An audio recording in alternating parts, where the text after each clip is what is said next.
Bem-vindo ao GoTech. O vídeo de hoje eu vou contar para vocês a minha experiência no uso depois de 2 meses do MacBook Air M2. Acredito que o vídeo de hoje é interessante porque também você pode utilizar ele de base para o novo MacBook Air de 15 polegadas, que também tem o mesmo processador. Mas antes de tudo eu gostaria de pedir para vocês se inscreverem no canal, para que a gente consiga mostrar para mais pessoas que têm interesse por tecnologia, nossa experiência de uso, nossas dicas, além de ser uma forma também de reconhecimento do nosso trabalho. O design vocês já conhecem, a máquina pesa 1,2 kg, que tem um conector para fone de ouvido, P2. Aqui do outro lado tem um MagSafe e 2 portas USB-C de 40 GB, já que ela também é Thunderbolt. Acompanha um cabo de alimentação na cor do notebook, então ele é o cinza espacial, e a ponta branca é branco porque o carregador dele acaba sendo branco, e na outra ponta é a cor do notebook. Aqui vai a nossa crítica, tá? Eles acabam encaminhando um carregador de 30 watts, que é muito aquém da potência que o próprio MacBook consegue carregar, então eu mesmo acabo não utilizando, eu utilizo um carregador da Basius de 140 watts, que tem 2 portas USB-C e uma porta USB-A. Então eu consigo carregar tanto um iPad quanto o MacBook Pro na sua potência máxima. Então, eu vou mostrar para vocês como é que eu utilizo no meu dia a dia o MacBook Air M2 nesse vídeo de 2 meses de uso, tá? Então eu tenho ele aqui, não sei se vocês conhecem, eu acabei adquirindo um teclado mecânico e junto o mouse, tá? E aqui eu tenho o iPad. Uma coisa que eu acho super interessante é o seguinte, eu tô com o mouse aqui no MacBook, tá? Na hora que eu jogo pro lado, ó, o mesmo mouse mostrando aqui. Poderia fazer isso via o software da própria Logitech, mas é necessário que o próprio ecossistema da Apple reconhece que estou usando as duas coisas. Então eu volto para cá, tá aqui o mouse. E a partir do momento que eu jogo o mouse para cá e dou um clique, eu posso digitar no meu teclado aqui. Eu não preciso digitar nesse teclado aqui. Então vocês podem ver, ó. Estou digitando o teclado mecânico. Voltei para cá. Então, uma das preocupações que eu tinha era referente à memória. Então, se 8 GB daria conta, né? Então aqui eu tenho... Realmente eu parei o que eu estava fazendo para fazer o vídeo para vocês, então esse é meu dia a dia, né? Então, só para mostrar para vocês aqui a parte de CPU, tá? A CPU, ó, eu tô com 93% ocioso. Isso que é o M2, é a máquina de entrada, quase não tá com carga. A parte de memória, eu tenho de 8 GB, eu tô usando 6.52. Você pode ver que eu estou com o Word aberto, o Discord aberto, pré-visualização de arquivo aberto, o NordPass também está aberto, o Finder, o Safari, o Firefox, o Chrome, que é um comedor de memória. Então, assim, eu não tenho nenhum travamento, nenhum lag no meu uso do dia a dia. Quando eu edito no Final Cut, eu tenho conseguindo um rendimento muito bom. Então, para vocês terem uma ideia, eu editei um vídeo com 30 minutos de 4K por 24 frames por segundo e eu consegui a edição deles de 36 minutos de vídeo em 28. Vídeo 4K 60, aí ele leva um tempo, dá para dizer que ele leva pelo menos para cada segundo um frame. Então, um vídeo de 10 minutos vai dar 20. Mesmo assim, é um tempo muito bom. Então, assim, se você está com um orçamento um pouco apertado ou realmente acaba sendo um pouco mais caro, você adquiriu um Mac, é um investimento que é um pouco alto, vocês podem ir no modelo de entrada que vai dar conta. Esse aqui é o cabo, que eu tive problema, para quem assistiu o primeiro vídeo, logo na primeira semana, a Apple trocou. Provavelmente já me encaminhou com o firmware atualizado e não tive mais problema, tá? Então, Esse é o primeiro acessório que estou usando aqui. Outro acessório que estou utilizando aqui na porta de 10 GB é esse Talkstage, que ele tem uma porta, eu estou utilizando uma porta na USB-A de 5 GB, o meu leitor de cartão. Me sobra ainda outra porta de 10 GB, mais duas portas de 10 GB, o leitor de cartão de memória, além aqui atrás de eu ter HDMI para poder utilizar, uma outra porta de 10. E essa daqui é uma porta de 10 USB-C, tá? Eu estou utilizando aqui um disco 2 TB. E outro ponto que eu acho interessante nessa dock é que aqui, ó, tem uma memória de 2 TB.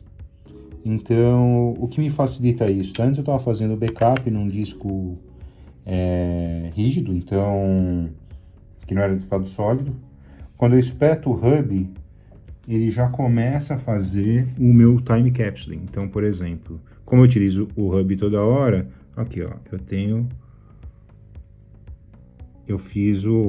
ele fez o backup aqui do Time Machine há 20 minutos atrás, ele faz de hora em hora. Então, essa é uma facilidade interessante quando você acaba utilizando um dock com SSD embutido. Então, como eu mostrei para vocês na minha área de trabalho, eu tomo cuidado de utilizar um teclado externo. E tem um porquê disso, tá? As máquinas da Apple, qualquer dispositivo Apple, na verdade, ele tem um valor alto de revenda, mesmo você utilizando depois de muito tempo. Então, eu tento preservar o meu teclado, e é um teclado muito bom, do MacBook Air, as teclas são boas, você aperta, elas são assertivas, você não tem problema de digitação com ela. E aí, eu utilizo um teclado externo com o objetivo do quê? Para que quando eu for vender essa máquina daqui a algum tempo, ela vai estar com o teclado perfeito, não vai ter aquelas marcas de uso que às vezes acaba tendo desgaste nos dedos, do contato com os dedos das teclas, então ela fica aquela parte meio brilhante depois de 2, 3 anos de uso. Então, assim, como eu não sei quando eu vou substituir o notebook, eu acabo utilizando um teclado externo, porque eu também utilizo um mouse. Eu acho mais prático a utilização do mouse. Então, tanto para voltar, quanto para você fazer a cópia, para abrir o Options, eu não preciso clicar com o botão Option e no trackpad ter que fazer os gestos. Eu utilizo o trackpad para fazer a parte de gestos múltiplos. Então, por exemplo, se eu colocar 4 dedos, eu consigo alterar o programa que estou utilizando, acaba sendo prático. Então, eu acabo utilizando as duas mãos, não só do mouse, mas ficar às vezes uma no trackpad e outra no mouse. Acaba me dando uma produtividade maior. A migração do uso do Windows para o macOS foi bem menos traumática do que eu imaginava. Primeiro porque eu utilizo todos os meus arquivos de trabalho na nuvem da Microsoft. Eu assino o Office, que não quer dizer, não chama mais Office, na verdade agora chama Microsoft 365, e ele me dá uma conta pessoal, me dá 1 TB na nuvem. Então todos os meus arquivos, tudo que era necessário na esfera pessoal eu deixava lá. Eu também, por força do meu trabalho, acabo utilizando o SharePoint da Microsoft. Então eu tenho minha conta de e-mail profissional lá, que me dá também 1 TB. E aí toda a alteração de arquivo que eu tenho, por exemplo, um documento do Word que eu edite, eu consigo ter todo o histórico de edições lá. Então sempre ficou tudo na nuvem, inclusive no Windows. Faz uns 3 anos que eu estou utilizando dessa forma, então eu não tive um problema para transferir os arquivos do Windows para o macOS, porque todos os arquivos estavam na nuvem. Agora, se você está pensando em comprar um MacBook Air, eu acredito que tanto o M1 quanto o M2 você vai estar muito bem suprido. Não recomendo a compra das máquinas com processador Intel, porque é uma arquitetura que está aposentada e acredito que com o tempo você não vai ter mais atualizações de software, você vai ter problema de conectividade, você não vai ter mais desenvolvedor trabalhando em cima desses aplicativos que você acaba utilizando. Então, vá para um M1. Uma máquina de 8 GB é bem competente naquilo que ela faz. você vai conseguir trabalhar, editar vídeos, a não ser assim, que você tem um workflow muito grande só de edição de vídeo. Então, vamos supor que você trabalha 8 horas editando vídeo, e aí você precisa ter um tempo melhor para renderizar. Então, aí não tem o porquê você pensar numa máquina Air. Você pode ir para uma Pro, porque esse ganho de performance você vai conseguir ser mais produtivo com ele. Agora, se você está utilizando aplicativos normais e eventualmente você acaba editando um vídeo, vamos supor que você faça uma edição de vídeo por dia, ou um vídeo a cada semana, ou 2 vídeos por semana, eu acredito que não tem o porquê você gastar mais uma máquina Pro. E até pode ser uma máquina M1. Vai demorar um pouco mais, mas vai funcionar muito bem. Na parte do vídeo que eu estava mostrando para vocês minha área de trabalho, com os quais periféricos eu trabalho no meu dia a dia, eu mostrei o cabo que veio com defeito. O atendimento da Apple foi impecável. Eu tive problema com o cabo 3 dias depois que eu adquiri a máquina. E aí parou de carregar. Eu tinha um cabo USB-C, carreguei por ele e não fiquei com nenhum problema. Levei até assistência técnica. Eles trocaram o cabo em uma semana, pediram uma semana de prazo para pedir o cabo na Apple e ser disponibilizado. Enviaram o cabo na mesma cor, porque essas máquinas atuais o cabo acompanha a cor. E aí eu tinha pesquisado no Reddit e alguns usuários estavam relatando que tem um update de software no cabo, de firmware. E aí no meio desse update o cabo para de funcionar. Ele fica piscando numa cor amber. E aí não funciona mais. Esse cabo não servia para mais nada. Então, deu problema com o cabo, leva na assistência técnica, ou se na sua cidade não tiver uma assistência técnica autorizada, liga para a Apple, eles vão pedir para você enviar o cabo pelo correio, você vai receber posteriormente também esse cabo pelo correio. Voltando, esse é um problema com uma falha de atualização de firmware, então vocês não têm nenhuma responsabilidade sobre isso. Então essa troca tem que ser feita sem custo. Quanto à utilização para entretenimento, você pode assistir os filmes na Netflix, a tela de 13 polegadas é uma tela legal, o som é um som normal de notebook, não é nenhum som especial. Outro ponto importante é que a Apple garante que essa máquina consegue trabalhar até 18 horas fora da bateria, assistindo filmes pelo aplicativo da própria Apple. Não cheguei a fazer esse teste de 18 horas, mas teve um dia que eu não trabalhei na mesa. No final de semana eu levei a máquina para o sofá e fiquei praticamente trabalhando o dia todo do sofá, sem ligar no cabo. E eu posso afirmar para vocês que essa máquina aguenta pelo menos umas 12 horas sem precisar de energia.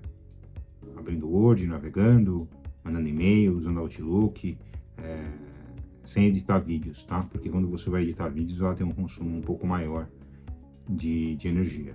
Mas é uma máquina que dá para dizer que você consegue ficar um dia inteiro sem precisar conectar um cabo de alimentação nela.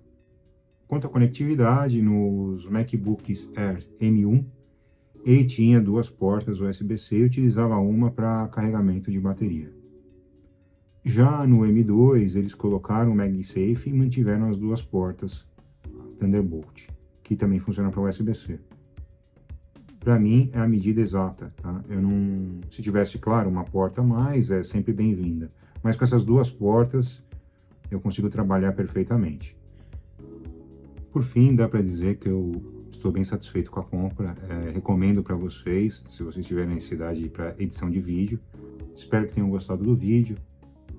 Agradeço a atenção de vocês e até a próxima.